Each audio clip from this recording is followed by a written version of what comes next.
zamanların modası diyebiliriz. Çeşitli spekülasyonlar var bununla ilgili. Vatandaş da gerçekten bununla ilgili bayağı bir endişesi var. Çünkü Çin kestanesinin vatandaşın artık dünyasında ölüme yol açtığı kadar haberler yayılıyor. Kesinlikle doğruyu yansıtmıyor aslında. Araştırmalara göre sağlık açısından Çin kestanesi, ithal kestane sağlıksız olanı da var, sağlıklı olanı da var.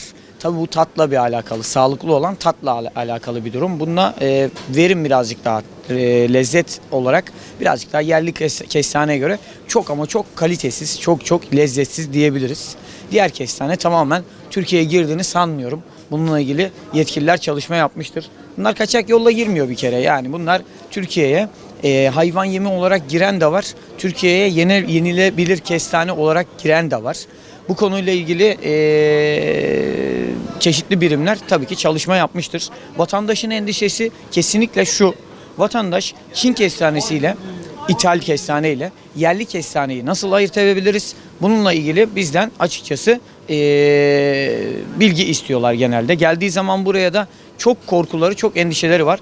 İthal kestane olmayan yerli kestanemize bile komşusunu getirip buraya bak Çin ithal kestane diye anlatanı biliyoruz. Bizim de psikolojik bir sınırımız var. O aşılıyor artık. Gerçekten psikolojik bir harp oldu bizim için de. İsterseniz burada yerli kestane ile ithal kestanenin ayrımını gösterelim. Yerli kestanede şu fark var. Bunlar ithal kestane. Şu alınlarını, topuzlarını görüyorsunuzdur. Birazcık daha geniş. Ama bizim yerli kestane dediğimiz kestanenin birazcık daha alınları dar, topuzları dar. Ve yerli kestane birazcık daha diğerine göre tanınabiliyor. İthal kestanede birazcık daha büyük, iri ve sarımtırak olabiliyor.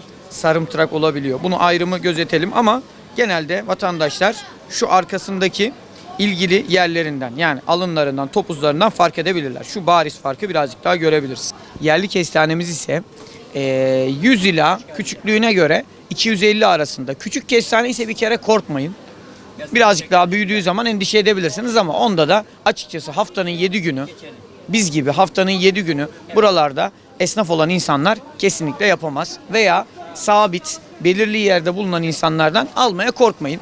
En büyük müşteride, vatandaşta çektiğimiz kendilerinin çektiği sıkıntıyı söyleyeyim. Almışlar, geri götüremiyorlar. Kesinlikle Çin ithal kestane aldıkları zaman geriye götürebilirler. O satan kişi bunu biliyor. Geri iade alacağını düşünüyoruz. Kesinlikle alacaktır. Bunu belirtelim öncelikle. İthal kestaneyi aldıktan sonra evde yapınca ithal kestanede bir koku alabilirsiniz. Hoş olmayan bir koku. Açılmaz içi. Patates gibi tadı vardır. Koyu sarımsı olur içi. Bunun dışında sulanır. En büyük fark sulanır. Yani kebabını yaptığımız zaman çizip olmaya başladığında, piştiğinde sulanma, köpüklenme olur. En büyük fark bu diyebiliriz. Ama vatandaşların ayrıca biz kestanecilerden şikayeti tabii ki fiyat konusu. Özellikle bu sene.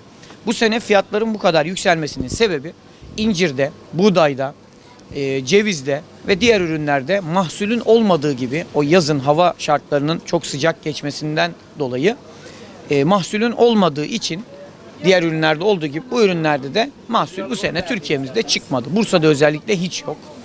Bu yüzden fiyat geçen seneye göre 2, yeri geliyor 3 katı kadar fazla diyebiliriz. Vatandaşların bize sitem ettiği nokta bu ama merak ettiği de bu sene mahsulün olmadığı için fiyatların yükselmesi. Hele bir de ihracat araya girdiği için fiyatlar gerçekten maksimum seviyede olabiliyor.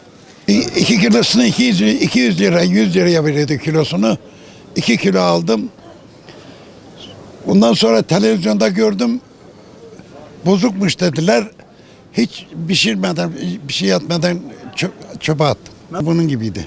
Ufaktı, Bunlar büyüktü. büyüktü. Pişirdiği Evet. zaman nasıl oldu?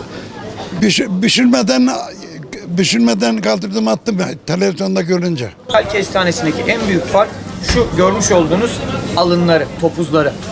Çin kestanesi birazcık daha geniş, büyük olur. Birazcık daha tüylü gibi gözükür. Tüylü değildir ama mat tüylü gibi gözükür. Net bakınca ben şu an görüyorum.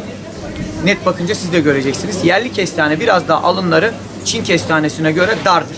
Gördüğünüz gibi dardır. Biz buraya bilgilendirme amaçlı satılık değil, ithal kestane ayrımını görsün diye vatandaşlar koyduk.